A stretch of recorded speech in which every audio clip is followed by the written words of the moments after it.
All right, and it says we are live. I'm currently streaming to Facebook, YouTube, and LinkedIn. We've got a fantastic episode that I've been looking forward to for a while on Lead with Data. We have two guests today, Erin Thompson and Ashley Kern, both from Sightline. And I'm really excited for this one because Erin and Ashley and I have all gone to Michigan Tech. We are in the data space, just a lot of overlapping interests. So this is bound to be a very fun show because they're also very fun people. But I'll let them introduce themselves.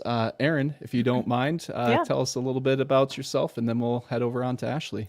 Great. Well, thanks for having us, Andrew. We're really excited to talk to you, and it's good to reconnect after all these years. So my name's Erin Thompson. I am the COO and retention specialist for Sightline. I joined the team in February of this year, so it's been an interesting ride. Great. I'm Ashley Kern. I'm the founder of Sightline. We were previously Gold Strike Data when it was kind of general data science consulting, founded back in 2016. And then it was 2018 when we really rebranded to Sightline. We're focusing on higher education now and supporting universities with predictive analytics all through the student life cycle. Brought Erin on as my partner in crime, and things have really accelerated since then. Great. So, how did you end up getting into higher education as your focus? Because I think you said you started with just general data science, helping pretty much whatever came across the table. But what led you to higher education? Yeah, this is something I talk to a lot of other fellow data science consultants about a lot, or just people who are developing software as a service. A lot of times they start out with, okay, I've got this project. I have a company that has a problem they need help solving with data or software, whatever it may be. And so they do kind of these series of different projects.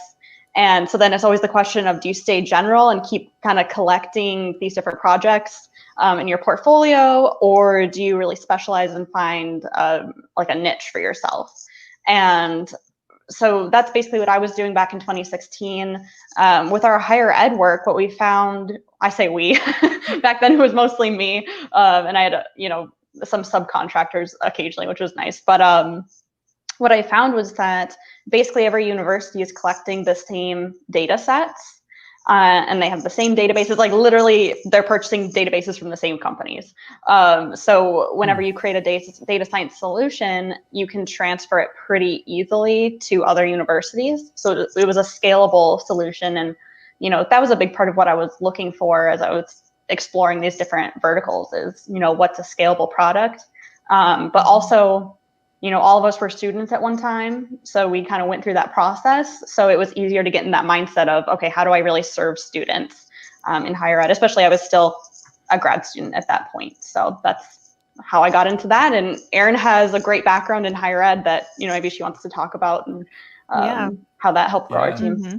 So I actually met Ashley. I was working in admissions at Michigan Tech, and Ashley worked for me as a tour guide. So just really funny how connections, keep up those connections, because you never know what's going to pop up in your life. So we reconnected, and, she had some consulting work for me that I was not expecting. I was working at a large corporation leading a learning and development team. And it was very unexpected for me, but my background is mainly in higher education. So I started off in admissions. I managed a recruitment territory. I managed the campus tour program at the institution. And then I moved into more of the advancement space. So I worked for alumni relations for many years. And I also, my master's degree is also in higher education. And then through my graduate work, I did some adjunct teaching and projects kind of more related to the back end of teaching and learning and stuff like that. So lots of different areas of higher education, but my interest and my passion is always student success and how do we get students to set up their lives for a better life in the future by getting them to the finish line of getting a college degree. So this really fit into my like passion and my interests. So it was really interesting doing consulting work for Ashley on the side. And then there was this opportunity to jump on board, which, you know, I took a leap of faith, and it's been a really great ride. Even with COVID, you know, I didn't know a global pandemic was coming a month after I jumped on, but you know, that's something that we took lemons and made lemonade from it. I think this summer with COVID, the COVID slowdown, we really were able to think about how we can really serve our clients better during this time, and higher education was in such a crisis, and they had no idea how they were going to continue to educate students and maintain that quality that they were used to. So Ashley and I took really some time to pivot. It did slow down for us this summer, so we had some time to just kind of like step back, think on it, and you know, being at a small agile company, we had that freedom to do that. And what came out of it was we developed 2 additional products that we're actively marketing right now. And we just had our first sale with one of them. So we're really excited about that. Yeah. And, you know, I was telling Ashley the other day, like when my experience, I worked for 2 large corporations, global corporations, and then I worked for a university, a medium-sized public university. So, there is no space for being agile and just thinking on the fly in those instances, and being able to just take a couple months, like develop these products and like go, you know, because there's just so many more lines of signatures you have to get at those large companies. So that is definitely a benefit of being on a small agile team. So Andrew, you can see how helpful it is to have somebody with the subject matter expertise. You know, she's thinking about what the customer needs, what they're going through, all this. And a lot of times as a data scientist or a more technical person, you're looking at the product and you're looking at like the day-to-day, how to solve this nitty-gritty problem. And so having the balance of someone who's, you know, she's talking to our prospective customers every week, most days of the week. And she really has, you know, her finger on new needs that are popping up, which is great. I get that when I actually implement a product with a customer and we get into those deep conversations. But Erin's really great at starting those conversations and looking for new needs and just really communicating with the customers in this area. Because that's, as a data person, you know, it's maybe not your favorite part of the job. yeah, that's such a hard skill set to come up on as a data scientist if you don't have somebody like Erin, is being able to ask those questions that aren't just like, does this mean and the data make sense to you, right? Like that doesn't necessarily translate to the real world when you're just looking at basic statistics on a data set. So like that domain knowledge, bringing that in is so important and can be such a challenge for people who aren't used to doing things outside of academia in like their coursework. There's a whole bunch of stuff that comes in that isn't math related that's so important to doing the job well. So it's so interesting that both of you kind of came from, it sounds like, very different spots, from the corporate down to startup. And then Ashley, you were just kind of doing side gig consulting, right? And then building this up from the ground up in a very agile way. I think that's, you know, part of what really makes Ashley and I like a really great team is because, you know, she's so strong in the data, and that is her world. I am not a data scientist. I have no interest in being a data scientist. I took 2 statistics courses in college and I am good. So, you know, I think it strengthens the team to have people with complementary skills. So I can small talk all day with a customer and really relate to them. But when it gets down to digging into the results and the models and things like that, you know, she's the rock star at that. So I take a back seat then, and I don't really have too much more to add at that point. So I think our skills are really complementary to each other. And that's something that I would definitely recommend as you're building your team for a small company or startup, is to really, you know, you don't want to have everyone have those same skill sets. You want to have a broad range of skills. So you can connect with people on a deeper level. Yeah, diversity of skill sets. You got the clearly defined roles and all of that. Yeah. And I imagine, given your different backgrounds and different, areas of focus, would you say that the fears that you guys have in starting new products or trying to go out and build your team when it's a small team, do you think those are also like separated out where you both have sort of different fears, or in like, going out there and trying something new, like, I don't know. That's a really or are good those question. pretty well Yeah. aligned? Yeah. I don't know that sometimes we talk about our fears. Sometimes we talk about this specific thing stressing me out and we talk about it and work through it together. But I would say generally the two of us are very like optimistic people. Yeah. When it comes to new products, like we just launched 2 new products. One is getting a lot of interest. The other one's not getting as much interest. But to me, it's like nothing lost because we're testing things out and we're learning along the way. So even if we put, 40 hours of work into something that we really loved and nobody's interested in it, okay, that's fine. We can keep figuring something out. When it comes to bringing on new people, now that's more risky, I think, because it costs more money. So I think then Erin and I just communicate a lot more and really talk through who are we bringing onto this team and what's their attitude, what's their skill set. But Erin and I have talked about before that a lot of times it comes down to, what's this person's vision, what's their direction, their, almost morals. I don't know if it's exactly morals, but do their ethics like align with what we're doing? Skills you can learn, you can bring that on, but if they don't have the same like goals and vision as us, then it's probably not going to work. So that's something that I think we just overly talk about. Yeah. Yeah, I like that you brought ethics into that, because as you were talking about like those words, the one that popped in my brain was values, which is what I usually talk about. But especially when you're dealing with data, potentially sensitive data, ethics is such a important thing. Yeah, and students. Yeah, for sure. When you're dealing with all that type of stuff, building up trust is so important when you're working with your clients. They're trusting you to give you your data. You're trusting them that, all this other things. So, sorry. I think I think that's a great point, Andrew.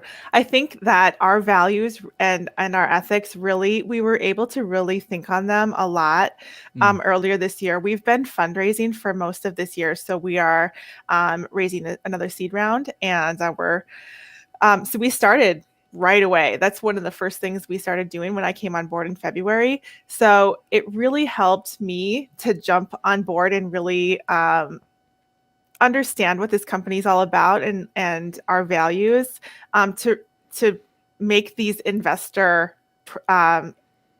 presentations, because they all want slightly different things, and it's very detailed. It's really intimidating to sit in front of a bunch of investors where you're asking for a bunch of money, and just telling them why they should give it to you. So we really had to we had spent a lot of time going through our pitch and practicing it and coming up with what if questions. What if this question comes up? How are we going to answer it? So I think that really helped me to really quickly understand like what value we bring and how to communicate that with potential customers. And I think that it also changed, it evolved. I think it matured our vision a little bit. Like I think that when we first started in March, February, I think it was a little, it's matured so much more. The more we did it, the more mature it got. And we were really fortunate to have some really amazing potential investors give us some really great feedback. And we took that to heart and we revised what we were doing and how we were talking about it. Yeah. Both sides to that though is if you do decide to talk to investors, you get pushback on the type of solution that you're providing. And I think that our values are very much communicated in the type of solution that we've developed, because we understand that for the majority of higher ed is made up of small and medium-sized institutions. They don't have the resources, the time, the money, the people to implement big software solutions, it's not the right fit for them, especially because they don't have in-house data scientists to interpret the solutions and really understand what they're doing. A data dashboard is not the right solution for them at this point. Larger institutions who have big like institutional research teams and they have time and the resources to dig into the data, great. Okay, they can do that.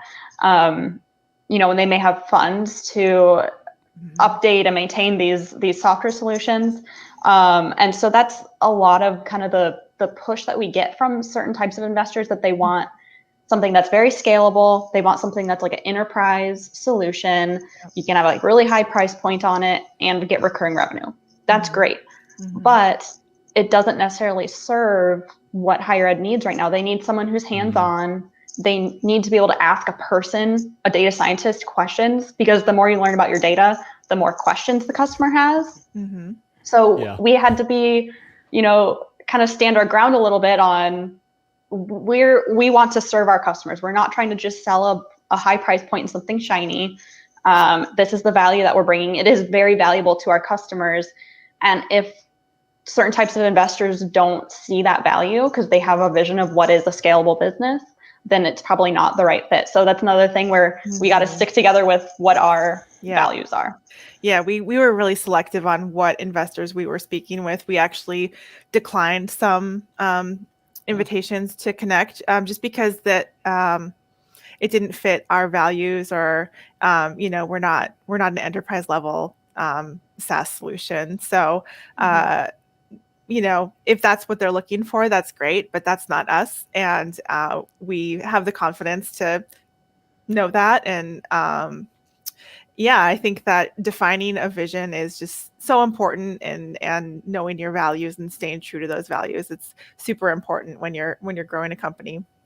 And then so we're actually bringing on another employee now, a full-time data scientist. So, we were really careful to make sure that person has not only the technical qualities and experience that we need, but can align with our values.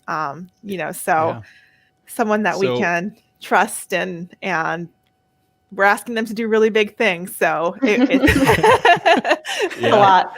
Yep. Well, we got our first question here from another Michigan Tech Husky. Nick.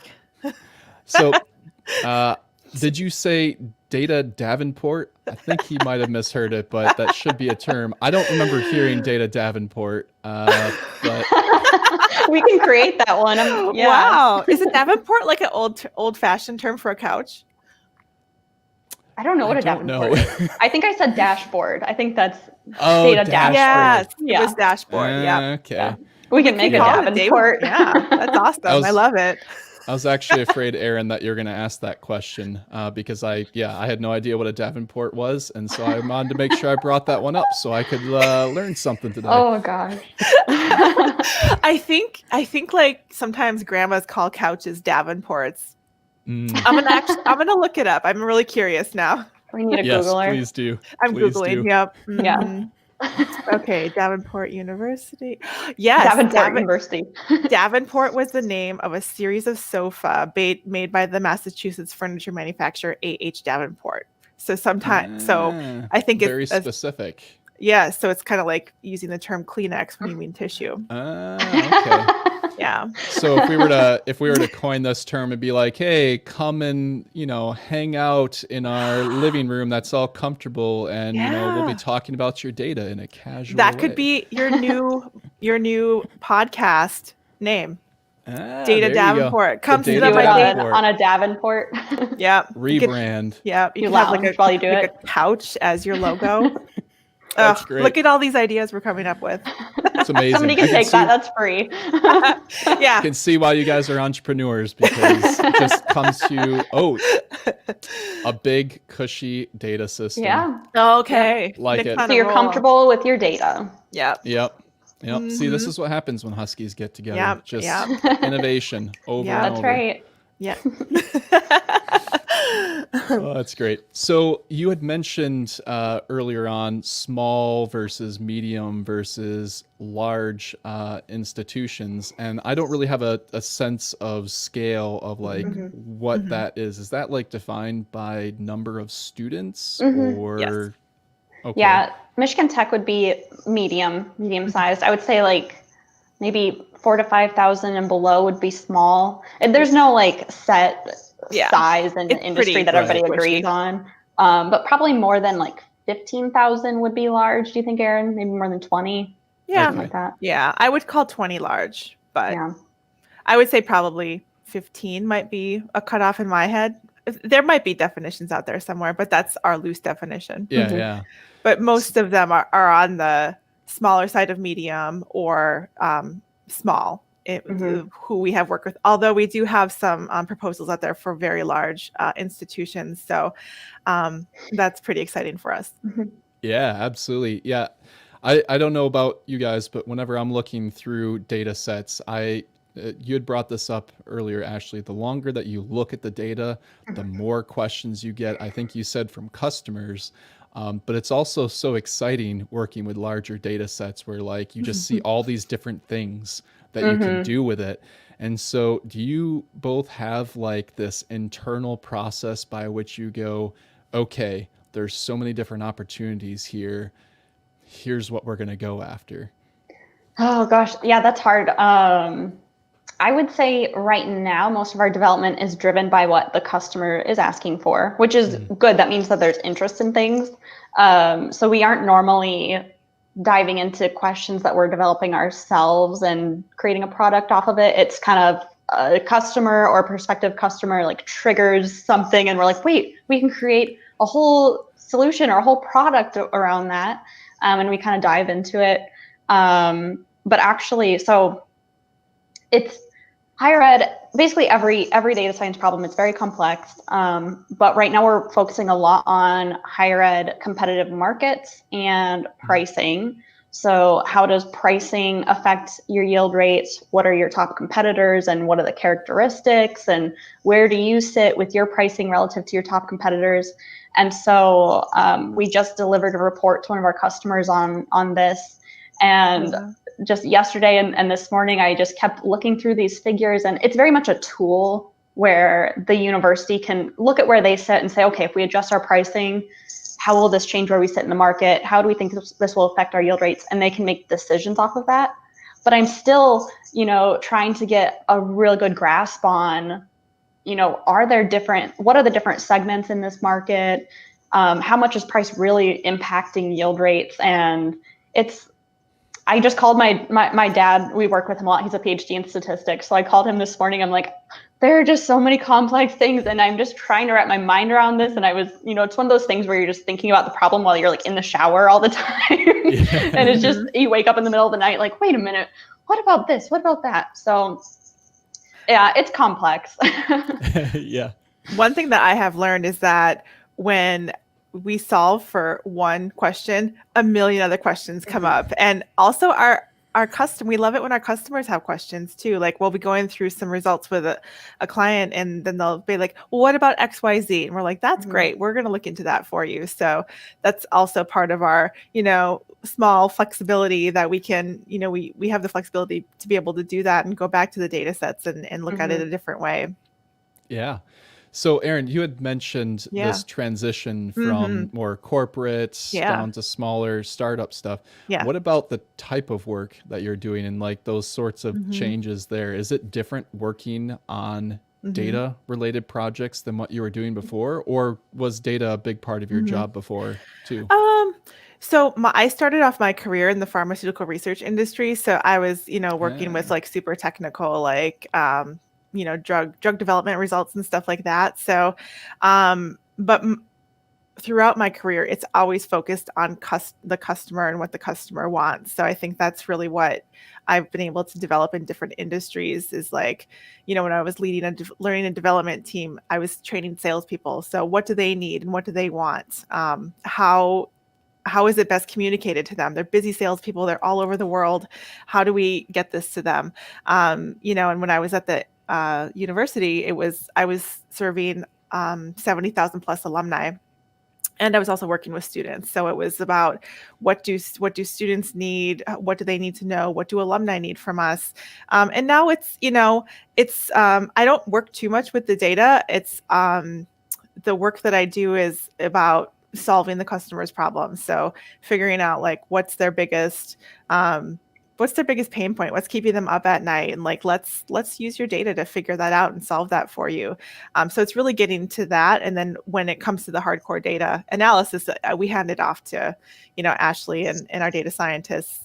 So I think the biggest change for me, moving from large corporations and universities to this small startup format is I've always had a lot of hats in my jobs. Like I've always done lots of different things, but like it truly, you can see the effects of your work almost more immediately in a small format. Sometimes like this. The same day. Yeah, sometimes the same day. It's like, when you're working for a large corporation, you do things to do them sometimes, and you never know if it has an impact. But now it's really rewarding to be able to be like, okay, well, I can see that my efforts in this like resulted in this, so it's you're more close to the results, good or bad, right? So, and I'm also doing a lot more business development work than I've ever done in my life. So, but that's all part of the game, like trying to grow our customer base and awareness and stuff like that. So Ashley and I are both doing a lot of business development stuff right now. That's where we overlap the most. Yeah, with the launch of our new products. Yeah. So it's kind of evolving. Like it's not something that I don't do the same thing every day. I don't think I would like a job like that. It was an interesting transition. And we're also like not located in the same location. I've always gone to like an office, so this is the first position that I've had that's fully remote, which was a blessing in disguise because COVID hit, and then no one was going to offices, and I was homeschooling my kid and all kinds of stuff. So that was like weird at first, but it's like it's weird for me to think about going to an office.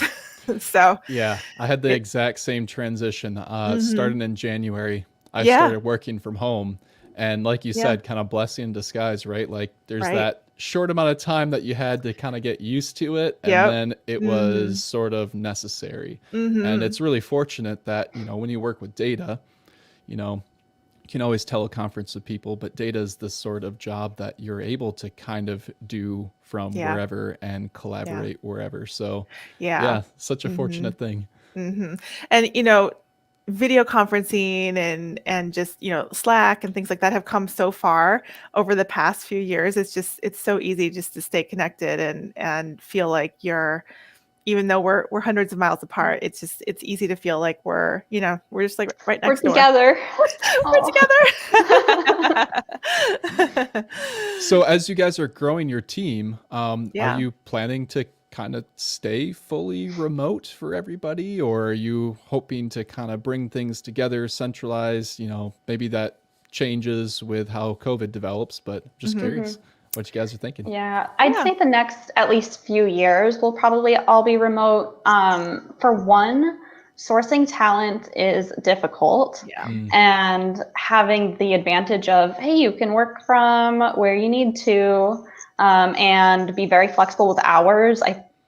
For a startup, we only have so much leverage as far as salaries and all these things. So having a flexible schedule is a huge benefit that we can definitely leverage. And that's our plan for now. It's interesting because early on with my company, all of our early investors are like, okay, when are you like opening an office? Or are you moving down to Detroit? Kind of those kind of questions.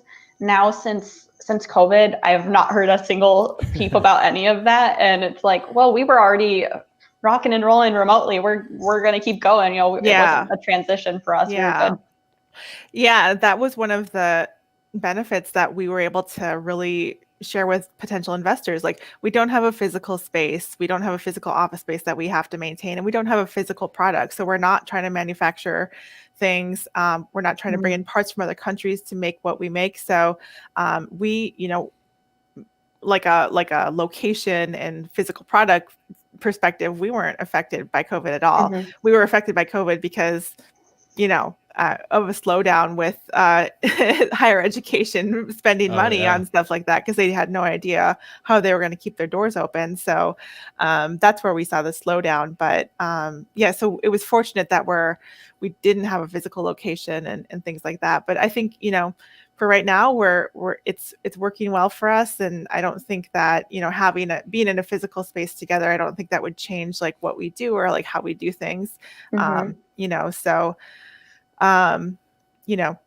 If Ashley wants to relocate our company to a tropical island, I would be up with, that would be fine. But yeah, there's internet. As long as there's internet, we're good to go. Yeah, exactly. Exactly. Yeah. But I do want to talk a little bit more about, team building. That's why we're here. Just because I know, like, as a technical person, a lot of your audience, I'm sure they're technical people, and they're probably trying to make decisions about, who to bring on next. Obviously you have to make decisions about, do you want this to be like a lifestyle business? Because you could grow to a couple $100,000 a year business probably by yourself or like with a teammate and do very well and be very happy. Some people have bigger ambitions and they want a team, or they just have a big vision for their product and they need the team for that. Maybe they want to have a big scalable startup. Like that's all great. But it was very difficult as a technical person to find Erin, basically. Because at least for higher education, I don't know about other industries, but at least for higher ed, I needed somebody who understood higher ed. Early on, I did bring on a salesperson who was more like a general salesperson. Most salespeople say, they can kind of adapt to different industries. Didn't work out very well, kind of had this disconnect with our customers. I worked off and on with technical people as well, but until you actually are generating enough business, you can't necessarily pay a technical person. It's really a catch-22. Building your team. The timing is tough, but it really just took time. I had to get out of my box, out of my shell a lot with working on sales myself quite a bit until I was able to bring Erin on. So it really takes time. I've seen a lot of kind of fellow founders who are very much focused on like the hustle mentality with their startup, and they burn out, or they just don't spend enough time. They don't give it enough time and energy and have like that follow through. That's really what it took. And just keep looking for the right business partner for you. But it's difficult as a technical person to find your balance. Yeah. And I like what you said there about it takes time, because so often when people think of startups or you join a startup or are involved with one, it's all fast. This is our advantage, right? Like the big guys are out there and we're the small, scrappy, fast moving ones. So there's this expectation that things happen quick, but kind of like what you were alluding to, there's so many different hats, and the odds that you have experience in all these different realms is so low. Like for myself, marketing is very, very difficult for me to wrap my head around on how to be consistent with it and how to just like connect with people with words like that. Like if I can get on a call with somebody and talk, which is why I do this podcast, I do much better just talking face to face with people. Great. But there's a whole different world out there outside of data that you have to get used to, between marketing, sales, just professional development with the rest of your team, and identifying those core values and understanding it. It's it takes time, right? It really does. Yeah, I think, we talked a little bit about my transition from like large corporations to coming to a startup, but, I think Ashley had a transition too when I came on board, because she was used to doing everything, and like everything was like in her head or like, in her personal files. So that was a transition for her for sure. Did you want to talk about that, Ashley? Yeah, please. Yeah, I mean, we've talked about this before, that like bringing Erin on, I think she had a little bit of an expectation that things were like, they were like set processes and like I do things this way. Where's but the with document? Exactly. Like, where do you keep this? Exactly. But with an early stage startup, sometimes you get things down on paper. Like I had some spreadsheets with like, here's how I record my sales pipeline. And here's how we do a profit and loss forecast. So that kind of stuff I had because I'm doing that consistently. But a lot of times I would be like, yeah, I have this. This is how I used to do it, but I think there's a better way, or I want you to create a better way. Things change weekly, monthly, daily, whatever it is. So with an early stage startup, a lot of times nothing's on paper and it's like, let's figure out this process together. I think we have a little bit of work to do to get ready for like the next few hires. Because now it's in both of our heads. Some of it's on paper, some of it's out, most of it's outdated probably now, but we'll get there. And it helps that your roles are so distinct, but now you're bringing on somebody who's an additional technical role, right? So like now there's this complicated dance of figuring out who's responsible for what when we both can do it. Right. So yeah, it's such a hard thing to figure out over time.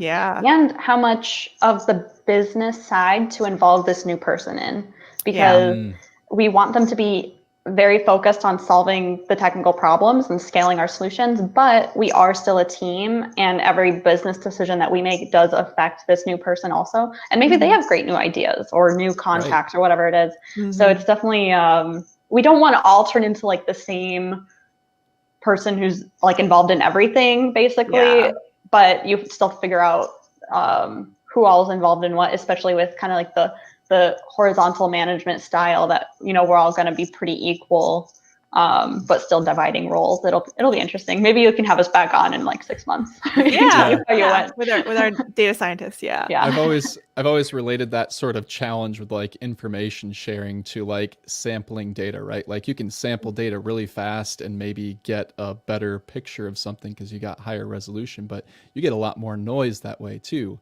And so like when my wife and I, we have a professional ballet company and we're trying to start to expand the team a little bit more now too.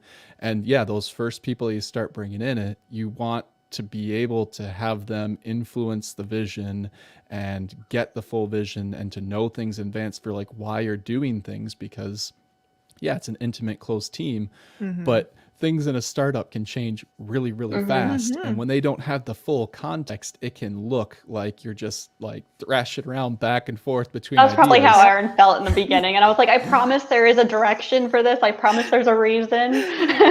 No, I totally get it now. At first I was just kind of like, wow, like what is going on? It's a gradient descent with big steps, right? Yes. So Tyler has a comment here that I see. He said I didn't even see it. I'm on the ball. You are so on the ball. The fast and loose culture in the startup world can be great or create a ton of long-term consequences that end up hurting the future growth and scalability. Yeah. I think really keeping focused on like what you do and why you do it, and for us keeping focused on our customers' needs is, you know, like that's so important. Trying to boil the ocean compared to boiling a pot of water. Right. There's so many things that you can do, and there's always things that come up, but I think again it's coming back to like, why do we do this, and like what value are we bringing? Like we can't be everything to everyone, and we know that. So, you know, keeping true to what our core values are and really focusing on. And I think go ahead. Just going back to not necessarily the hustle mindset. It's like Erin is the hustler and she gets everything done, which is great. But most startups that I see, they're just reaching for every single opportunity in front of them instead of let's stay focused on the things that are our core competencies and align with our goals. And we can also still have time off with our families at the right time. Just not overworking yourself and the burnout. That's not what I'm about. I don't expect people to be in front of their computers all day, even during the day. You need to go take a walk, whatever, go do whatever you need to do. I don't care as long as you get things done at the right time and we're communicating. That's about it. Yeah. I think that we're both, we have to be scrappy. Like we're a startup and it's a hard market to be in higher education. It's a really complicated, hard market, but we're scrappy and we try new things. And if it doesn't work, that's fine.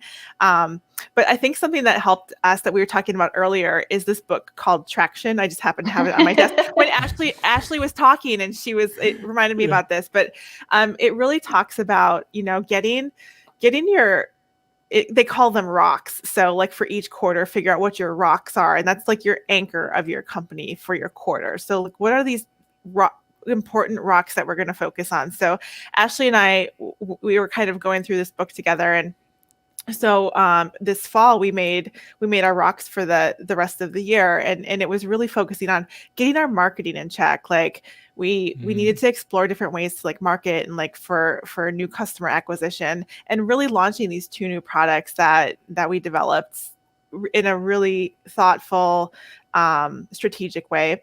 And so we go back to this sheet every week when we have our touch base, and we're like, okay, what's the progress on this? Like, what do we need to do? So like Ashley said that I'm a hustler, like I am, but I would call myself a focused hustler, because I'm not just kind of like trying to like do everything. You're strategic. Like, I'm like, all right, like this stuff needs to get done, and I want to do it because I like crossing things off of my list. I don't know if anyone else feels that way, but I'm a sticky notes kind of cross it off kind of person. I use Google. I'm like I've got this big problem, and I'm like thinking, and then and Erin's like, how is that coming along? I'm like, I can't talk about it yet. He like literally has said that to me. Now, at first I was like, "Ooh, okay," but now I'm like, okay, that's what she just needs to do. It just comes when it comes, and then I can verbalize it, and then we move forward. But and that's some of the artistry of doing data science, right? Like that sounds very similar to when I talk with Tess, my wife, with the professional ballet company. She's coming up with choreography, right? And her brain is just like creating this masterpiece. And I ask her, so how's that going? Can you give me something? And she's just like, nope, I can't, because it's just abstract up here. I've got everything planned, but it's like you can't verbalize it till it's ready. Yeah. And that's one of the things I love about data science, machine learning is like there is a level of artistry to it that goes beyond just like the mechanics of the math or the mechanics of programming some software and stuff. Like it's a little bit more interesting than just that mechanic stuff. Well, Erin. Oh, sorry. Go. I was just gonna say that you came to me with, like, she had a customer discovery call, and she came to me with a new problem, and immediately I was like, I don't know, we don't have data for that. I don't know. And kind of shut it down a little bit. And she was probably frustrated with me. And then like the next time we talked about it, I was like, oh, I've got a solution. It's fine. We can go ahead. We can make a proposal. Okay. I knew that she just had to think on it. And I was just like, all right, she just needs to think on it. So we'll talk about it some other time. Just throw some seeds out there. See what grows. Yeah. Well, I had something not brilliant. I messed you up. Oh, I'm sure it was brilliant, Erin.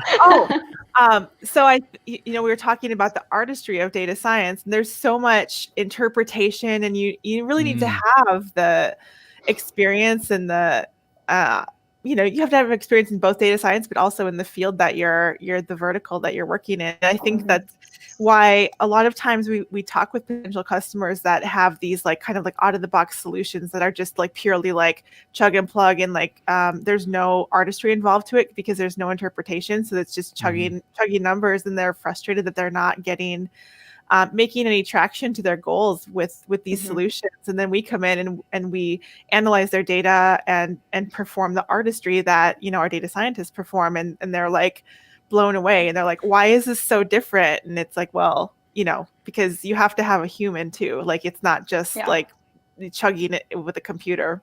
It's a different school of thought, really. Yeah. So it is really eye-opening sometimes when we come up with very different solutions than other data solutions that they've tried in the past that don't involve that level of artistry and human interaction.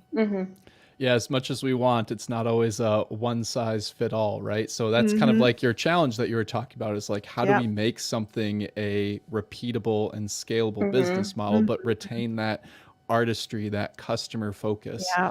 right? That's Yeah. that's a pretty tall order, pretty It tough is. challenge. Yeah. It is. It's a balance for sure. But Mhm. I think that's what is going to make us I don't know, a company that universities want to work with, because we're retaining that customer service and that personalized touch. We've heard from so many customers that they're frustrated with, they've been working with the same companies for 20 years and it used to feel like a small company. And now they're just talking to like a bot or a customer service person who doesn't know what they're working on. And they're just like, I'm frustrated. So we're going to try to keep that kind of homey touch, I guess. Yeah, we're happy to come in and work with them and, make them feel like they're one of our only customers and, really give them the time and attention that their data needs to realize their goals. Because if you're not using your data, if you're in the higher ed space and you're not using your data to make your enrollment strategies and retention strategies, then it's probably going to be pretty unsustainable in the future. Yeah.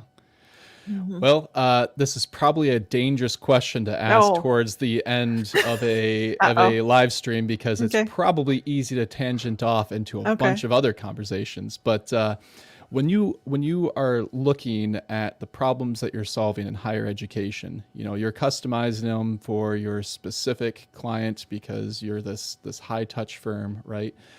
But there's these overall trends that you're seeing. So I'm just curious if each of you kind of have their sort of most interesting trend that you're seeing in your space, and sort of what you guys are hoping to leverage that for, to address that with the data that you're using. I think that something really interesting that we're hearing more recently, and that it's not quite a full product for us yet, but it's a concept that we're playing with for some customers, is is student pipeline. Like how like these schools have student feeder schools, but the population of high school students is declining in most regions of the country. So how sustainable are these feeder schools if you're only relying on a certain handful of schools to really kind of bring in that new student population? So that's an interesting question that has recently come up with a few clients and that we're exploring for them. And I think that it could potentially be a new product area for us to kind of move into. Yeah, that's really interesting. And it came up on one of those discovery calls where it was just, I was just talking with this person for like 2 hours and just about like all the challenges. And then, I kind of, documented my notes, and I was going through it with Ashley, and she's kind of like, what am I supposed to do with this? Like, I have no idea. And then she thought on it and she's like, oh yeah, we can do this. I'm like, oh, okay. So that's a really good one. Something that's going to be really interesting to look into. For me, the most interesting thing is, like I said, we're trying to really wrap our minds around overall market trends. And of course, there's different markets in different regions of the US and based on different types of institutions. But what I'm leaning towards is a lot of students would like to see, this is my guess based on the data, guesstimate, is that a lot of students want to see closer to no haggle pricing, because they have a very hard time interpreting what their award letter means. They have a hard time, even before they see their award letter, they have a hard time estimating how much they're actually going to be paying. So if published price on the website is closer to what the net price actually is, there would be better understanding for students and families. Also, I think with everything going on with COVID, people want things simplified. They want to know that they're going to have a straightforward, affordable solution for college. Not everybody's going to want that. Of course, some people are still going to be interested in kind of a prestigious degree, and that's fine too. But I think there is going to be a growing market for something that's affordable and that they understand and they know how they're going to pay for it. So that's one of the problems that we're working on. See, this is why I said it was a dangerous question, because I have so many more questions for you guys, but I do want to respect your time. It's been so fantastic having both of you on this episode. We appreciate it. Yeah, thank you for the opportunity. Oh, Thank you for joining, because I'm Yeah. hoping we can do this again sometime soon. Yes. Yeah. But is there anything that we didn't cover that you're like, oh, I want to make sure we cover this? Otherwise, we can just circle up afterwards and do a little debrief. Yeah, no, I think this was great. Hopefully, if anybody has questions, they can comment on LinkedIn later. We'll be looking. Yeah. We're on LinkedIn all the time. So, Yeah.